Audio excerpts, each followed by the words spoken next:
네, 오늘 행복한 주일 우리 하나님을 예배하는 우리 모두에게 우리 하나님께서 주시는 그 특별한 은혜와 평강이 넘치시기를 소망합니다.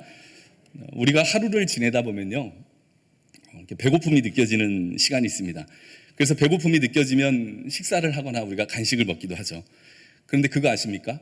우리가 느끼는 배고픔에는 진짜 배고픔이 있고 가짜 배고픔이 있습니다. 진짜 배고픔은 우리 몸에 영양분이 부족할 때, 그러니까 영양분이 필요할 때, 그러니까 보통 끼니 때가 되면 아침, 점심, 저녁 그 식사 시간이 되면 느끼는 배고픔이 진짜 배고픔이고요. 가짜 배고픔은 분명히 밥을 먹었어요. 밥을 먹고 커피도 마시고 과일도 먹고 먹을 거 다 먹었는데 3시간도 지나지 않아서 느껴지는 배고픔, 이런 배고픔은 가짜 배고픔이라고 합니다. 그러니까 많은 사람들이 이 살이 찌는 이유 중에 하나가 대부분 이 가짜 배고픔에 속아 넘어가서 군것질을 하거나 또 간식을 먹게 되어서 살이 찌게 되는 경우가 많이 있다고 합니다. 저도 이 가짜 배고픔에 속아 넘어가서 오후나 또 저녁 늦은 시간에 간식을 먹고 후회하는 경우가 종종 있습니다.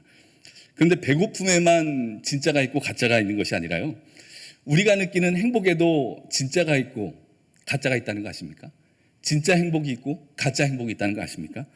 보통 세상 사람들은 그냥 즐거우면 그만이지 무슨 복잡하게 진짜 행복, 가짜 행복 그런 거 다 구별하고 삽니까? 이렇게 생각할 수도 있겠지만 아닙니다. 그렇지 않습니다. 우리가 이 진짜 행복과 가짜 행복을 잘 분별해야 인생의 진짜 행복을 누릴 수 있는 것이죠. 그렇다면 진짜 행복이 무엇일까요? 결론부터 말씀드리자면 진짜 행복은 주님께로부터 오는 것입니다. 주님께로부터 오는 것이 아니면 다 가짜 행복입니다. 예를 들면 술을 좋아하는 사람들은 술을 마시면 행복하죠. 그런데 그 행복은 잠깐이죠. 마시고 즐길 때뿐입니다. 아침에 술이 깨고 나면 오히려 더 고통스러워요. 도박을 좋아하는 사람, 도박할 때 너무 행복해합니다. 아주 짜릿짜릿하죠. 그런데 잠깐입니다. 도박이 끝나고 나면 오히려 더 불행해져요. 세상에서는 더 많이 가지고 더 높이 올라가다면 행복하다고 말합니다. 물론 행복한 것 같습니다. 아니, 행복하기도 합니다. 그런데 나보다 더 많이 가진 사람을 보거나 나보다 더 높이 있는 사람을 보면 그 행복이 깨지죠. 내가 가지고 있는 것을 조금이라도 잃어버리거나 내가 조금만 낮아지면 그 행복이 금세 다 없어져 버립니다. 그래서 세상이 주는 행복은 일시적인 것이고요, 잠깐인 것이고, 나중에 보니 오히려 행복이 아니었던 것들이 오히려 더 많이 있습니다. 그런데 우리 주님께서 주시는 행복은 어떻습니까? 조건적이지가 않아요. 일시적이지 않습니다. 물질이 좀 없어도 세상에서 누군가 나를 알아주지 않는다고 해도 우리가 그 행복을 누릴 수가 있어요. 주님께서 나와 함께 하신다는 그 믿음 안에서 늘 감사가 넘치기 때문에 세상에 많고 적음에 상관없이, 세상에 높고 낮음에 상관없이 우리가 크게 상관하지 않고 연연하지 않고 그 즐거움을 우리가 누릴 수 있는 것이죠. 그래서 진짜 행복은 우리 주님께로부터 옵니다. 주님과의 관계 속에서 그 행복을 얻을 수가 있습니다. 근데 사탄은 자꾸 우리를 속이려고 해요. 세상에 재미의 행복이 있다, 세상에 진짜 행복이 있다, 세상에 소유의 행복이 있다, 쾌락의 행복이 있다, 세상에 편안한 삶의 행복이 있다. 자꾸 우리를 속여서 우리로 하여금 세상을 쫓아가게 만들고, 세상을 목적 삼게 만들고, 세상을 수단 삼게 만들고, 세상 안에서 인생의 행복을 찾게 만들어서 결국에는 헛된 길, 공허한 길로 우리들을 이끌어 가는 것이죠. 그런데 그렇지 않습니다. 그것은 조건적인 것이고요, 일시적인 것이고요, 나중에는 더 공허해지는 것입니다. 이 자리에는 우리 모두는 진짜 행복은 주님으로부터 온다는 그 믿음으로 살아갈 수 있기를 간절히 소망합니다. 그래서 우리 주님께서는 우리가 진짜 행복한 삶을 살아갈 수 있도록 우리에게 필요한 믿음의 자세가 무엇인지 오늘 말씀을 통해서 우리에게 가르쳐 주시는 거예요. 먼저는 나의 삶 속에서부터 내가 먼저 기쁨을 누리라, 우리에게 그렇게 말씀하십니다. 4절 말씀이죠. 주 안에서 항상 기뻐하라, 내가 다시 말하노니 기뻐하라. 기뻐하라, 나 자신부터 기뻐하라는 말씀이에요. 이 빌립보서를 우리 바울이 성령의 감동으로 기록하지 않았습니까? 어디에서 기록했냐면 로마 감옥에 있을 때 기록했어요. 옥중서신입니다. 근데 바울은 자신은 감옥에 있어도, 갇혀 있어도, 자유롭지 못해도, 춥고 배고프고 외로워도 도대체 기뻐할 것이 없는 그런 상황에서도 자신이 기쁘고 그 기쁨이 있기 때문에 믿음의 성도들에게 기뻐하라 라고 하나님의 뜻을 전하는 것입니다. 그러면서 하는 말씀이 빌립보서 1장 12절을 보니 이런 고백을 합니다. 형제들아, 내가 당한 일이 도리어 복음 전파의 진전이 된 줄을 너희가 알기를 원하노라. 아니, 감옥에 있어서, 갇혀 있어서 선교 사역도 막히고 고난당해서 힘들고 그냥 그런 고통스러운 일들만 있는 줄 알았는데, 오히려 그 일로 인해서 복음이 더 힘있게 전파되게 되었다. 믿음의 형제들이 복음 사역에 더 열심을 내게 되었다. 그렇게 그 소식을 전하고 있는 거죠. 놀랍지 않습니까? 사도 바울은 그 감옥 안에서도 기뻐할 것을 찾아보니까 기뻐할 제목들이 있었던 거죠. 이것이 하나님의 자녀들이 누릴 수 있는 놀라운 신비입니다. 기쁠 것이 없는 것 같은 상황에서도 기뻐할 제목들을 찾아낼 수 있는 은혜. 이 놀라운 은혜를 발견하는 자가 인생의 진정한 행복을 누리게 되는 것이죠. 그러니 우리 성도 여러분, 한번 찾아보세요. 삶의 자리에서 찾아보세요. 날씨도 덥고 습하고 비 왔다가 습했다가 짜증나고 세상에서 마음먹은 대로 되는 일도 없고 그렇다고 해서 나는 기뻐할 일이 없습니다 라고 하지 말고 찾아보세요. 분명히 기뻐할 제목들이 있습니다. 하나님이 우리들의 삶의 자리에 기뻐할 제목들을 요소 다 심어 놓으셨어요. 인생지사 세옹지마라는 말이 있습니까? 키우던 말이 나갔습니다. 불행이죠. 그런데 그 말이 한 마리를 데리고 돌아왔어요. 행복입니다. 아들이 그 말에서 타고 놀다가 그 말에서 떨어져서 다리가 부러졌습니다. 불행이죠. 그런데 나라에 전쟁이 나서 징병으로 다 젊은 사람들을 데려가는데 아들이 다리가 부러져서 전쟁에 나가지 못합니다. 행복이죠. 그러니까 옛날에 현인들도 이 불행 속에 행복이 있다는 것을 알고 있었던 거예요. 하물며 하나님의 백성된 우리들의 삶은 어떻겠습니까? 우리들의 모든 삶 속에는 보물찾기처럼 하나님이 숨겨놓은 행복의 조건들이 있습니다. 불행 속에서도 하나님이 행복을 숨겨놓으셨습니다. 고난 속에도 하나님이 행복을 숨겨놓으셨습니다. 하나님의 자녀된 우리들에게는 언제나 찾아 누릴 수 있는 그런 행복의 제목들, 조건들이 있습니다. 하나님이 우리들의 삶 속에서 일하고 계시기 때문이죠. 그러니 우리 사랑하는 성도 여러분, 나의 삶 속에서 기뻐할 거리, 행복의 제목들을 마음껏 찾아볼 수 있기를 축복합니다. 아니요, 저는 전혀 없는 것 같은데, 아니요, 있습니다. 제가 한 가지만 예를 들어볼까요? 오늘 이 자리에 건강한 모습으로 주님 앞에 나와서 예배할 수 있는 것도 행복의 조건이에요. 이렇게 찾아보면 우리가 찾아서 누릴 것들이 많이 있습니다. 기뻐할 거리를 찾아보십시오. 우리가 여름이 되면 몸보신 한다고, 건강해져야 된다고 좋은 것들 다 일부러 찾아 먹잖아요. 삼계탕도 찾아 먹고 홍삼도 찾아 드시고 몸에 좋은 것들 다 찾아 드시는데, 우리 영혼의 건강을 위해서 우리들의 삶의 자리에서 기뻐할 것들을 다 찾아보십시오. 하나님이 숨겨놓으신 기쁨의 제목들, 행복의 제목들, 조건들이 많이 있습니다. 나의 모든 삶의 영역에서 주님께서 숨겨놓으신 그 기쁨의 제목들을 잘 찾아서 우리 주님께서 주시는 그 참된 행복을 누리는 우리 모두가 될 수 있기를 소망합니다. 또 하나, 우리 주님께서 주시는 참된 행복을 누리기 위해서 중요한 게 있다면 주위 사람들과의 관계 속에서 행복을 누려야 돼요. 내 자신과의 관계 속에서는 기뻐요. 내 삶의 조건들을 찾아보니까 기쁜 것들이 많이 있어요. 그런데 집에만 가면 지옥이에요. 가족들과의 관계가 지옥이에요. 그럼 행복하지 않죠. 나는 너무 기뻐요. 나의 삶의 조건들은 너무 기뻐요. 그런데 회사만 가면 회사 동료들과 관계가 지옥이에요. 그러면 참된 행복을 누릴 수 없지 않겠습니까? 우리가 믿음 안에서 주위 사람들과 항상 좋은 관계를 가져야 인생의 참된 행복을 누릴 수 있는 것입니다. 그래서 우리 하나님이 오늘 5절에 말씀하시죠. 너희 관용을 모든 사람에게 알게 하라. 주께서 가까우시니라. 우리의 모든 관용, 이해하고 사랑하라는 말씀입니다. 이해하고 사랑하고 용서하고 베풀어주고, 누구에게 하라고요? 모든 사람에게. 흔히 사람들은 나에게 친절을 베풀고 잘해주는 사람에게만 이해해주고 베풀어주고 용서해주고 사랑해주는 그런 습성이 있습니다. 사회적으로 나보다 높고 많이 가진 사람에게만 잘하고 이해해주고 용서해주고 사랑해주는 그런 습성이 있어요. 나에게 못하는 사람, 나보다 적게 가진 사람, 나보다 낮은 사람에게는 그렇게 대하지 않는 경우가 많이 있습니다. 그런데 우리 하나님은 그러지 말라는 거죠. 그러면 인생이 행복하지 않다. 모든 사람에게 관용을 베풀라. 그래야 좋은 관계 속에서 우리가 인생의 행복을, 참된 행복을 누릴 수 있다고 우리에게 그렇게 말씀하고 있는 것입니다. 그래서 주님은 우리가 그 믿음의 사랑, 그 관용을 실천할 수 있도록 우리에게 한 가지를 더 말씀해 주시잖아요. 주께서 가까우시니라. 주께서 가까우시니라. 그러니까 주님이 오실 날이 가까이 다가오고 있다는 거죠. 우리가 이것을 늘 인식하고 기억하고 살아가라는 말씀입니다.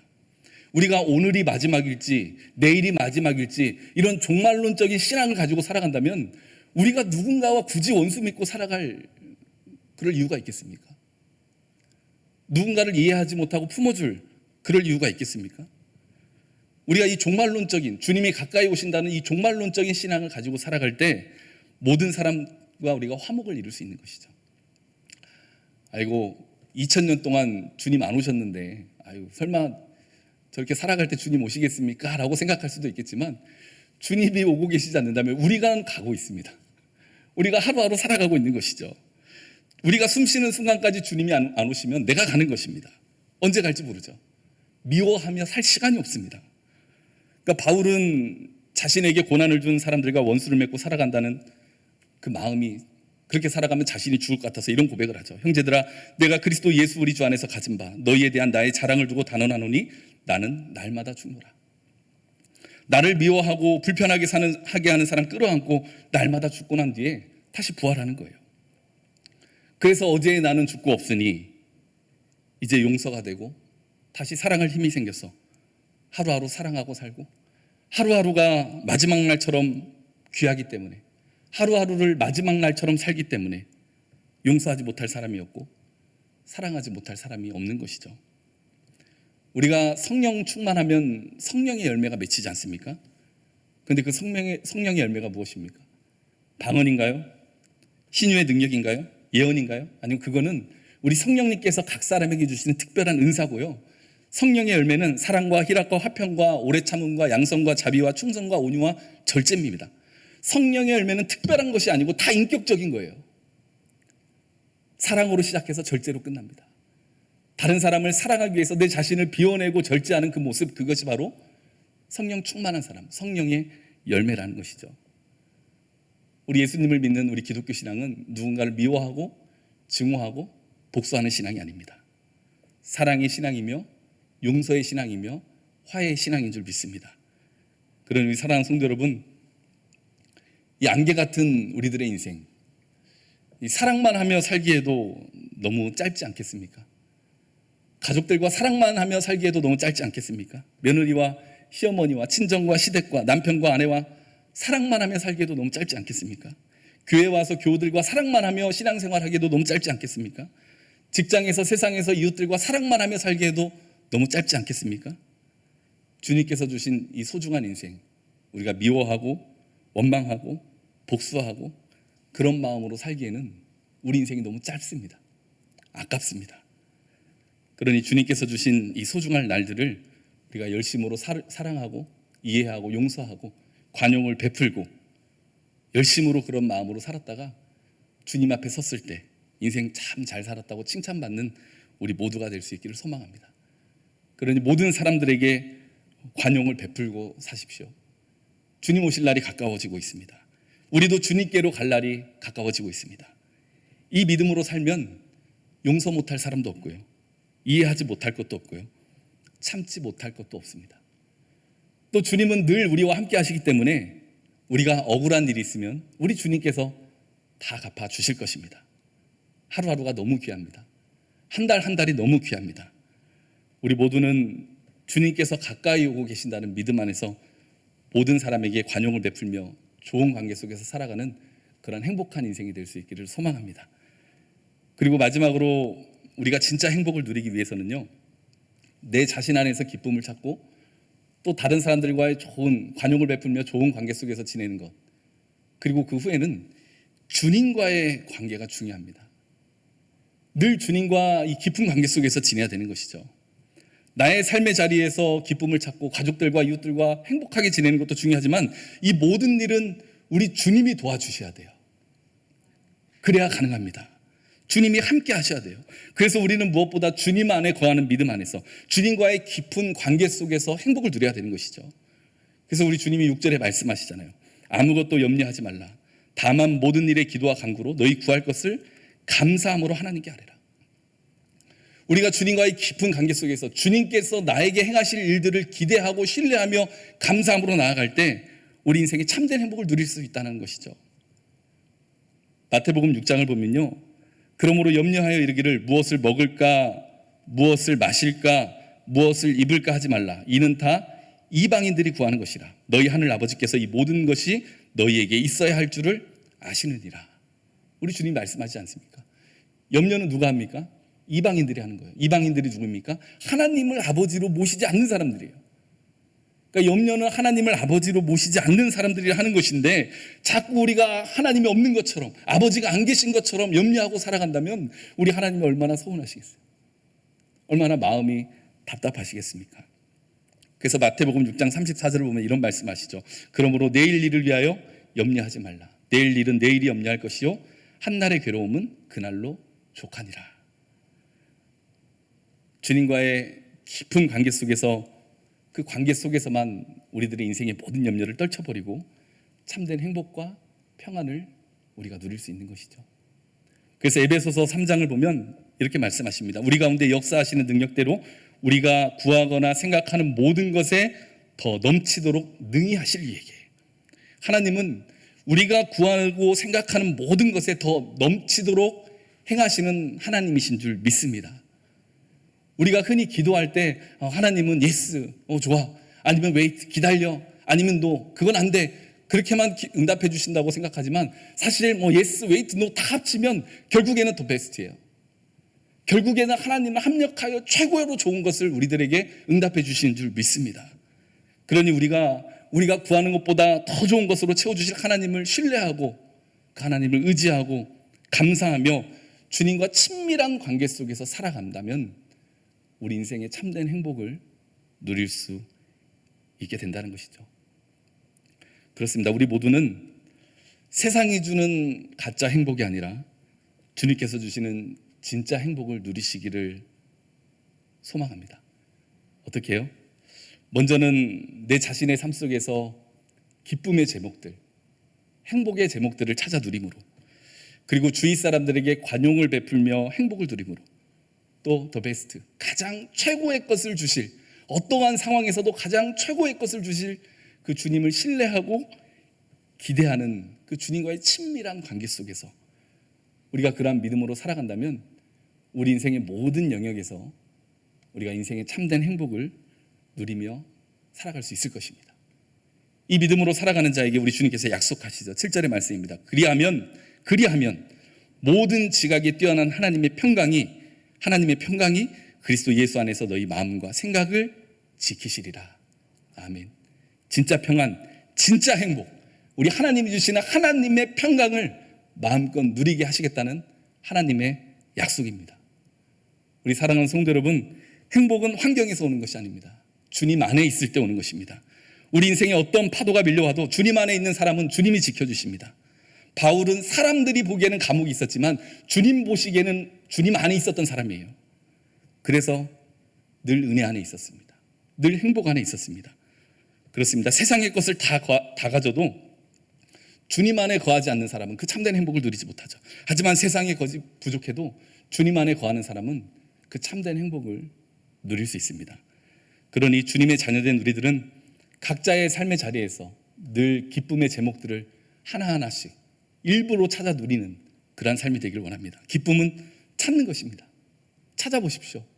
기뻐할 일들이 많이 있을 것입니다. 주님께서 이미 우리에게 주신 은혜들이 많이 있습니다. 그리고 모든 사람들에게 관용을 베풀며 행복을 누리길 원합니다. 주님이 가까이 오고 계십니다. 우리 인생은 사랑만 하며 살기에도 짧은 인생입니다. 우리가 참된 믿음 안에서 이해하고 용서하고 사랑하고 살아가면 우리가 참된 행복을 누릴 수 있을 것입니다. 그리고 이 모든 것은 주님 안에서만 가능합니다.